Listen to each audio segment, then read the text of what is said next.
আসসালামু আলাইকুম প্রিয় ভাইয়া আপুরা, আশা করি তোমরা অনেক ভালো আছো। এইচএসসি ২৬ ব্যাচ তোমাদের ইতোমধ্যে ফিজিক্স, বায়োলজি, কেমিস্ট্রি এই তিনটা সাবজেক্টের কিন্তু আমি ফাইনাল সাজেশন দিয়ে দিয়েছি। তো আজকে আমরা হায়ার ম্যাথের সম্পূর্ণ সাজেশনটা দেখে নিব যে তুমি ঠিক কোন কোন চ্যাপ্টারগুলো পড়লে, ম্যাথের কোন কোন টপিকগুলো পড়লে তুমি খুব সহজেই কমন পাবা এবং হায়ার ম্যাথ, উচ্চতর গণিত যেই ভয়টা থাকে এটা তুমি দূর করতে পারবে। তো দেখো, প্রথম কথা হচ্ছে আমরা ক বিভাগের জন্য বীজগণিত ও জ্যামিতি, বীজগণিত ও জ্যামিতি, রাইট? আমরা এটা 9-10-এও করেছি।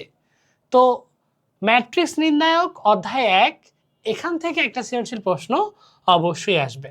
তো ম্যাট্রিক্স নির্ণায়ক থেকে একটা প্রশ্ন কিন্তু অবশ্যই আসবে, এটা তাহলে কি খুবই গুরুত্বপূর্ণ। আবার সরলরেখা, এখান থেকে একটি সৃজনশীল প্রশ্ন নিশ্চিত আসবে। প্রথমটা কি দেখলাম, ম্যাট্রিক্স ও নির্ণায়ক, এখান থেকে একটা আসবে। তারপর সরলরেখা অধ্যায় 3, এখান থেকেও কিন্তু একটা প্রশ্ন চলেই আসবে।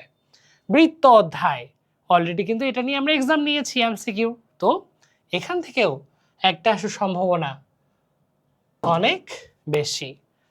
তুমি যদি এখন সেফ থাকতে চাও যে ভাইয়া কিভাবে পড়বো, তার জন্য কি করতে হবে জানো?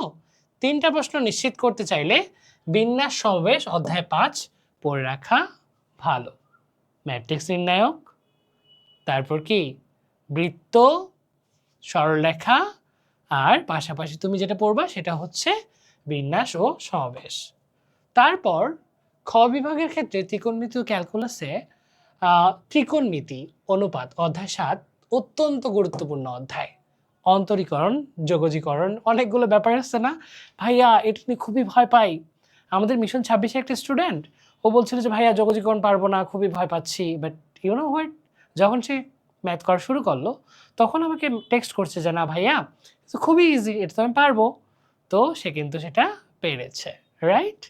তো যোগজীকরণ, অন্তরীকরণ, হ্যাঁ, মানে 9-10 এই অধ্যায় থেকে 2টা বা তারও বেশি সৃজনশীল থাকতে পারে, এটা হচ্ছে খুবই খুবই গুরুত্বপূর্ণ।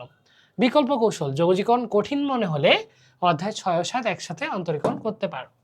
অনেকের কাছে যোগজীকরণ কঠিন লাগে, কিন্তু আমি ব্যক্তিগতভাবে মনে করি যোগজীকরণ যথেষ্ট সহজ যদি তুমি সেটা ভালো করে পড়তে পারো। বুঝতে পেরেছো? আশা করি বুঝতে পেরেছো। 5টি সৃজনশীল নিশ্চিত করতে সারসংক্ষেপটা একটু আমরা বুঝে নিই। দেখো, অধ্যায় 1 ম্যাট্রিক্স ও নির্ণায়ক, অধ্যায় 3 সরলরেখা, অধ্যায় 4 বৃত্ত, অধ্যায় 7 সংযুক্ত কোণের ত্রিকোণমিতি, অধ্যায় 9 অন্তরীকরণ।